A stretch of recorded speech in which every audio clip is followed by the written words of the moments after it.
yo lo que pido es justicia para mi esposa, para mi hija, porque le heredaron su futuro.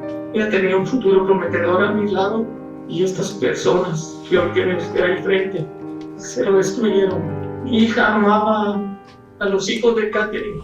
Estas declaraciones fueron dadas en 2023 por Luis Caseros Mendizábal en el juicio de su hija Catherine Caseros, quien fue acusada y condenada a 70 años de prisión por el crimen de su medio hermana Angie Caseros de 16 años y también de su madrastra Blanca Ramírez de 52, el cual ocurrió en 2021 en Guatemala.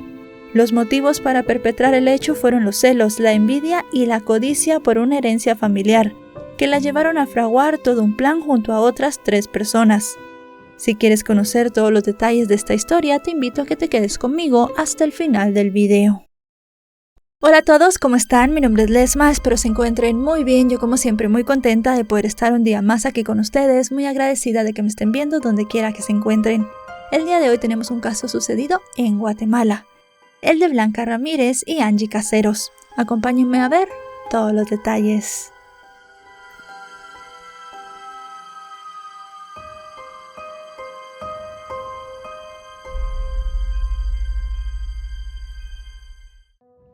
Blanca Lesbia Ramírez Chacón, de 52 años, y su hija Angie Nicole Caseros Ramírez, de 16, perdieron la vida en un hecho que sacudió a Guatemala, debido a los motivos que rodearon la historia. Aunque en algunas reseñas que hemos encontrado se señala que Blanca tuvo 2 hijas, solo se encontró información sobre Angie, la menor. Ambas eran hijas de Luis Caseros Mendizábal, con quien Blanca estuvo casada por más de 30 años. Pero en la relación no todo fue color de rosa, pues durante muchos años Blanca fue víctima de violencia intrafamiliar por parte de su esposo. De esa violencia se dieron cuenta los vecinos de la zona 18 del municipio de Guatemala, de la ciudad de Guatemala, donde vivía la familia. De Angie se puede decir que era una jovencita alegre, inteligente y de buenos sentimientos, y que desde niña fue muy unida a su madre. Pasaba sus días estudiando para poderse graduar de la secundaria en el Colegio Sagrado Corazón de Jesús de la zona 16 de la capital de Guatemala. Las tareas, las pláticas con sus compañeras y las clases, además de acudir con su madre a la iglesia, eran las actividades que tenía en su día a día. En cuanto a Luis, según las reseñas encontradas, era un hombre refinado de buenos modales, que siempre estaba bien vestido y le gustaba la buena vida, la cual podía darse gracias a los ingresos que tenía de su propio negocio de transportes. A diferencia de él, Blanca era ama de casa y madre a tiempo completo. Era definida como una mujer reservada y sencilla, a la cual no le gustaba salir ni tampoco arreglarse mucho. De eso se valía Luis para menospreciarla. Constantemente le decía que no servía para nada y que era muy poca cosa para él. Durante años ella sufrió toda esta violencia psicológica, que algunas veces trascendió al plano físico. Cansada de tanto maltrato, Blanca decidió acudir a la Fundación Sobrevivientes, una fundación en Guatemala que ayuda a las mujeres víctimas de violencia. Ella acudió a varias pláticas y también se le brindó ayuda psicológica. Asistía además a distintos talleres. No lo hacía ella sola, sino también llevaba a su hija. Si bien Angie no había sido una persona que había sufrido directamente los abusos de su padre, sí había sido testigo de todo lo que su madre había vivido, por lo cual obviamente también tenía secuelas derivadas de todo esto. Con el paso del tiempo, la mujer fue convirtiéndose en alguien muy segura de sí misma. Parecía que tenía mejor su autoestima y que estaba decidida a dejar a su esposo maltratador. Pero para el momento de los hechos que narraremos el día de hoy, ellos aún seguían viviendo en la misma casa. Algunas personas dicen que vivían en habitaciones separadas, pero esto realmente no se ha podido corroborar del todo. Lo que sí sabemos es que ella estaba decidida a dejarlo para siempre. Y si bien ya hemos hablado de las víctimas en esta historia, falta otra pieza clave de la cual comenzaremos a hablar ahora. Otra persona que fue la que urdió todo el plan. Se trata de Catherine Alexandra Caseros Centeno, de 34 años, la hija mayor de Luis, fruto de una relación anterior cuyos datos no trascendieron demasiado. También de ella es poca la información encontrada. Solo se supo que estaba casada y tenía 2 hijos producto de ese matrimonio. Se puede decir que tenía una relación normal con su padre y su familia, aunque en el fondo ella guardaba cierto resentimiento, ya que él la había abandonado cuando apenas era una niña. Aunque no eran muy cercanos, solían verse en reuniones familiares, en las cuales Angie aprovechaba para compartir con sus sobrinos, a quienes les tenía muchísimo cariño. Sin embargo, en el año 2021 las cosas cambiaron, ya que Catherine se separó de la pareja sentimental que había tenido por varios años y le pidió a su padre ayuda. Ella no tenía en dónde vivir, por lo cual Luis le ofreció quedarse en una casa que él tenía en propiedad, pero la condición era que solamente podía vivir ella y sus 2 hijos, nada más. No podía llevar a ninguna otra persona. Ella aceptó este trato y las primeras semanas las cosas fueron transcurriendo con normalidad. Pero el 5 de abril de ese año, Luis, en una visita que le hizo a Catherine, se enteró que ella ahora tenía una nueva pareja, un hombre llamado Lester de 37 años con quien estaba conviviendo en esa casa. Su padre le reclamó esto, ya que no era en lo que ellos habían quedado. Pero Catherine y Lester se pusieron muy a la defensiva y además de eso muy violentos con Luis, a quien al final le terminaron dando una paliza. Él se fue de la casa y trató de ya no tener contacto con su hija, pero quería realmente que ella se fuera de allí, porque como les repito, no era el trato al cual habían llegado. Un tiempo después él se enteró a través de una de las tías de Catherine que la mujer estaba embarazada de nuevo. Esta noticia le cayó como un balde de agua fría al hombre. Se sentía completamente traicionado por su hija mayor. Las semanas siguieron pasando y él decidió hablar con Catherine para decirle que tenían que desalojar la casa, ya que esa sería una herencia que le quedaría a su hija Angie. Además de eso, Catherine también se enteró que Luis había firmado unos seguros de vida, de los cuales las beneficiarias eran solamente Angie y Blanca. A ella la había dejado por fuera de todo esto. Esto hizo que la mujer se enfureciera todavía más y decidió abandonar la casa para mudarse a otro lugar. No le dio la dirección del nuevo sitio donde estaba viviendo a nadie. Sin embargo, aunque se fue, no estaba dispuesta a dejar las cosas así, y comenzó a idear un plan para vengarse de su padre, y también deshacerse de su medio hermana y su madrastra. Se valió de su embarazo para tenderle una trampa a Blanca y a Angie, y así matar 2 pájaros de un tiro.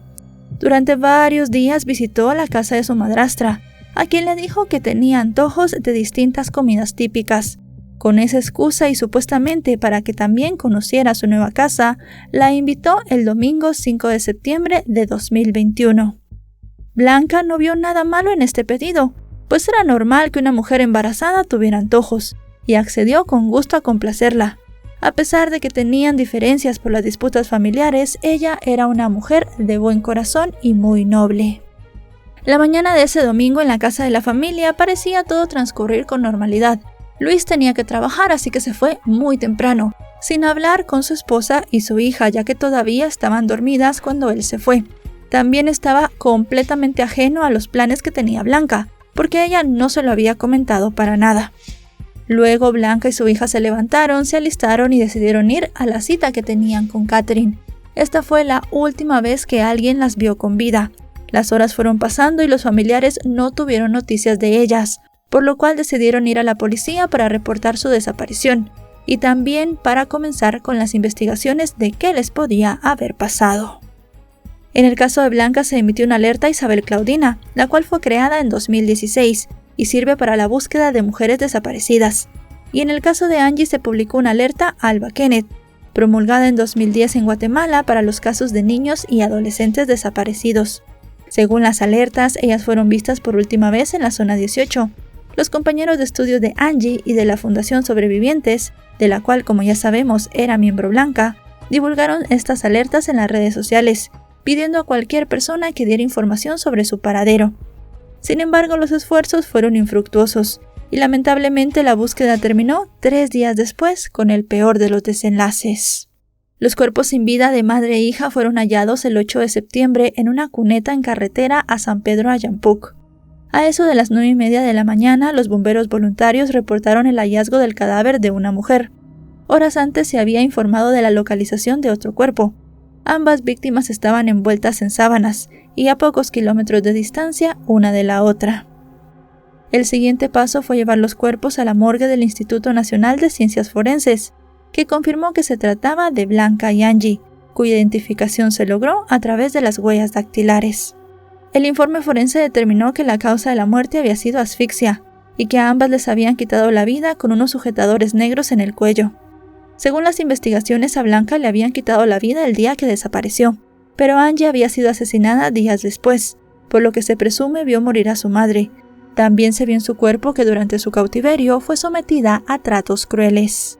Al darse a conocer los resultados que confirmaban la brutalidad con la cual le habían quitado la vida a las dos mujeres, las reacciones por parte de familiares y amigos no se hicieron esperar.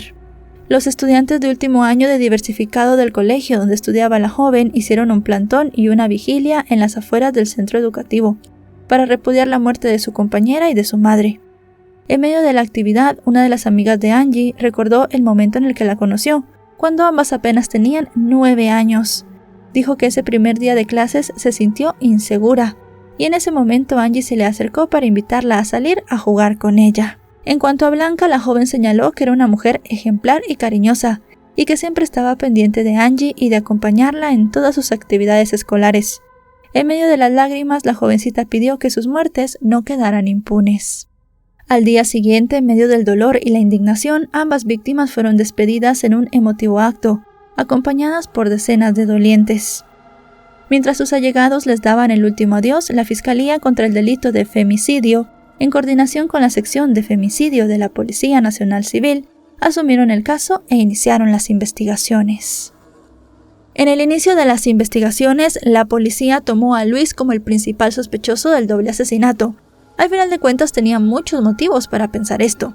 El hombre tenía un largo historial de violencia en contra de su esposa, y además de eso, varias personas que lo conocían lo describieron como una persona que no sabía controlar su carácter. Él era muy enojado, también actuaba impulsivamente en muchas ocasiones e incluso era violento. Y no solamente tenían esto, también tenían algunos testimonios que con el paso del tiempo se fueron volviendo un tanto incongruentes.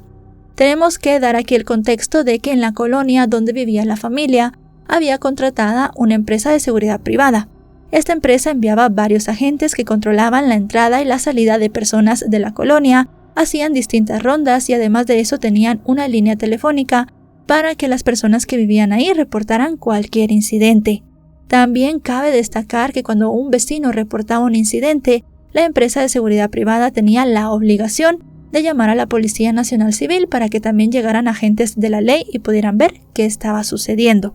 Según comentaron los agentes de seguridad que estaban de turno el día en que Blanca y Angie desaparecieron, ellos al mediodía, más o menos a las 12:15, recibieron una llamada de la casa de la familia. El que hizo la llamada fue Luis. Luis les comentó que tenía un incidente y que podían ir a su casa para ver qué estaba sucediendo.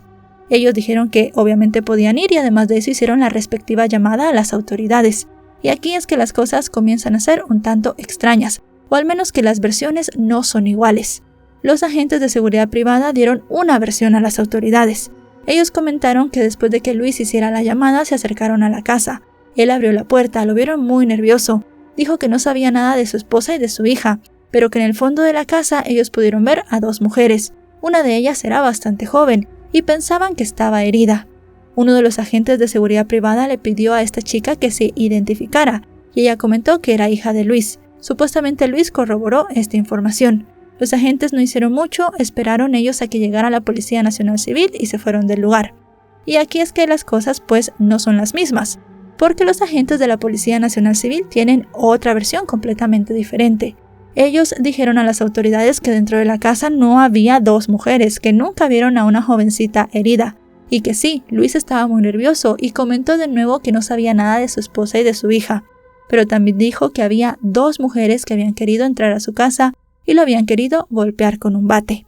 Así que como les digo, en el inicio de la investigación hubo bastantes incongruencias y las autoridades tuvieron que hacer un trabajo muy bueno para saber qué había sucedido en realidad. Además, en el reporte de los agentes de la Policía Nacional Civil, agregaron que no fue con lo único que se toparon en la casa. Notificaron de unos grafitis extraños en las paredes del inmueble que decían textualmente: "La mujer ajena se respeta", y en otro se podía leer: "Por puto te metiste con mi mujer". Ambos mensajes tenían el número 18 escrito a un lado. Según uno de los agentes que acudió al llamado, Luis tenía una fuerte crisis nerviosa y estuvo mucho tiempo sin poder hablar. Como ya les dije, luego de esto les dijo que no sabía nada de su esposa y de su hija. Sin embargo, según el oficial, a pesar de que ellos le indicaron cómo emitir las alertas de búsqueda, fueron unas tías de las víctimas las que al final formularon la desaparición. La situación de Luis se complicó aún más con las declaraciones de Claudia Hernández, la directora de la Fundación Sobrevivientes. Ella relató, como ya sabemos, que Blanca había sido víctima de distintos abusos. Aunque todas estas declaraciones hacían ver a Luis como el principal sospechoso de los hechos, las declaraciones del hombre fueron las que lo salvaron y comenzaron a darle a la policía indicios de quién era la persona que había planeado todo. El hombre en su declaración inicial comentó que la última vez que había hablado con su esposa y su hija había sido una noche antes de la desaparición, cuando se habían ido a dormir. Comentó que a la mañana siguiente, si bien las vio, ellas todavía seguían dormidas, así que no cruzaron palabra y él se fue a trabajar. Comentó que regresó a casa cerca del mediodía y no las encontró allí. Dijo que estaba muy nervioso y que ya presentía que tal vez algo malo les había pasado. En ese momento llegaron a su casa 2 mujeres, que si bien él en un primer momento no identificó ante los agentes de la ley, en esta declaración sí que dijo quiénes eran. Eran su hija Catherine y una amiga llamada María Fernanda Caballeros, de 31 años. Comentó que su hija Catherine estaba muy nerviosa e incluso se orinó en los pantalones. También dijo que las mujeres llevaban un bate y la amiga de su hija le pidió que saliera a la calle porque supuestamente Catherine quería hablar con él. Ellas lo amenazaron y realmente fue una situación muy horrible la cual él pasó, pero dijo que en ese momento no lo agredieron como tal y que él estaba muy preocupado por su esposa y su hija y que con ese episodio de violencia todavía se había puesto más preocupado, ya que pensaba que tal vez Catherine les había hecho algo. El hombre informó a las autoridades de los problemas que había tenido con Catherine por la casa donde estaba viviendo y también por cómo él le iba a heredar a su hija menor la casa en disputa y además de eso pues por cuestiones económicas. Con lo cual ya aquí las autoridades comenzaron a pensar más en Catherine como la autora de los hechos y fueron descartando poco a poco a Luis. Además de esto se sumó la declaración de un familiar que dijo que en efecto Catherine le había pedido a Blanca unas enchiladas porque supuestamente tenía muchos antojos. Las autoridades fueron hasta la colonia donde vivía Catherine y ahí en la garita se había registrado la entrada de Blanca y Angie el día de su desaparición. Al obtener esta información, los detectives comenzaron a investigar a Catherine y su entorno, y fue así como descubrieron que el 7 de septiembre el personal de seguridad del condominio residencial notó movimientos inusuales, ya que había una camioneta que entraba y salía. Un agente relató a la policía que aproximadamente a las 8 de la noche de ese día, cuando la camioneta salió, notaron unos bultos extraños en la parte trasera. El automóvil era conducido por un hombre que fue posteriormente identificado como Eddie Rafael Mis Ordóñez, de 19 años. En las imágenes de las cámaras de seguridad del complejo, la policía no solo pudo comprobar las declaraciones dadas por los vigilantes, sino también que se pudo ver a las víctimas ingresar al lugar en compañía de Catherine, pero nunca se dio una imagen de su salida. La falta de respuestas rápidas, así como la pasividad y el hermetismo que mostraban las autoridades en el caso, generaron descontento entre los allegados de las víctimas y también de algunas organizaciones de mujeres, que decidieron el 18 de septiembre salir a la calle a pedir justicia. Un grupo de mujeres se apostó frente a la sede del Ministerio Público, donde permanecieron de pie con pancartas y carteles que pedían justicia para ambas. La presión social hizo que los cuerpos policiales se abocaran al caso, y para comienzos de octubre se realizaron varios allanamientos. Gracias a estas diligencias se logró la detención de 5 personas, entre ellas Catherine, quien fue capturada en la colonia San Jorge en Chiquimula. Las autoridades también arrestaron a María Fernanda Salguero Caballeros, de 31 años, Ligia Imelda Ríos Aguilar, de 36, y a Eddie Rafael Mis Ordóñez, de 19 años. También se logró la captura de Lester, el novio de Catherine. Esta se hizo por el delito de tenencia ilegal de municiones y resistencia a las fuerzas de seguridad. El Ministerio Público reveló que durante las pesquisas realizadas en la vivienda de Catherine se encontraron varias evidencias que la vinculaban con los crímenes.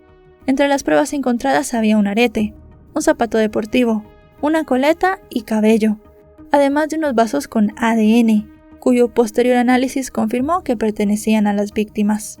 Además, también se encontraron cinchos plásticos, similares a los que se habían encontrado en los cuerpos de las víctimas. También se evidenció que las sábanas en las cuales se habían encontrado los cuerpos eran idénticas a unas que Catherine utilizaba para sus hijos. Los detectives no solamente habían comprobado entonces que las víctimas habían estado en casa de Catherine, sino también que esa era la escena del crimen. La camioneta donde se presume trasladaron los cuerpos jamás fue localizada, pero la policía descubrió a través de registros telefónicos que una de las implicadas había intentado venderla. Con estas pruebas, el 21 de octubre, todos los detenidos, a excepción del novio de Catherine, fueron vinculados a proceso por los delitos de asesinato, secuestro y robo. Durante la audiencia, el Ministerio Público amplió los detalles del caso y señaló a Catherine como la autora intelectual. Los fiscales expusieron el caso en la primera audiencia. En esta dijeron a los jueces que ellos creían que Catherine le había quitado la vida a Blanca y a Angie porque estaba celosa y además de eso quería tener todas las posesiones que su padre le iba a dejar tanto a la niña como a la madre. Ella quería quedarse con la casa, con los seguros de vida, con todo el dinero y pensaba que quitándolas a ellas del medio pues sería quien heredaría todo. Dijeron que había engañado a Blanca y la había llevado a su casa. Y una vez allí, no solamente ella, sino los demás implicados, les habían quitado la vida de una manera horrible. Comentaron que también les habían robado distintas pertenencias. Luego de escuchar todo el descargo de pruebas, el juez fijó una nueva audiencia para dentro de 3 meses. Ese sería el plazo inicial que tendrían tanto la acusación como los defensores para poder armar el mejor caso posible. Sin embargo, debido a varios retrasos judiciales, no fue sino hasta el 12 de agosto de 2022 que el juez decidió enviar a juicio a los presuntos responsables. Según la determinación del magistrado, existían suficientes elementos para creer que Catherine había planificado todo y que los otros 3 imputados habían perpetrado el crimen. Cuando ya habían transcurrido poco más de 2 años de los hechos, el 29 de septiembre de 2023 dio inicio el juicio. La Fiscalía presentó el caso en donde se reiteró cómo y por qué se habían cometido los crímenes. En el debate oral y público se volvieron a presentar todas las pruebas que ya conocemos y además de eso se volvió a dar la línea de tiempo que ya conocemos de los hechos. Se dijo de nuevo que Catherine había planificado todo porque ella quería quedarse con todos los bienes de su padre.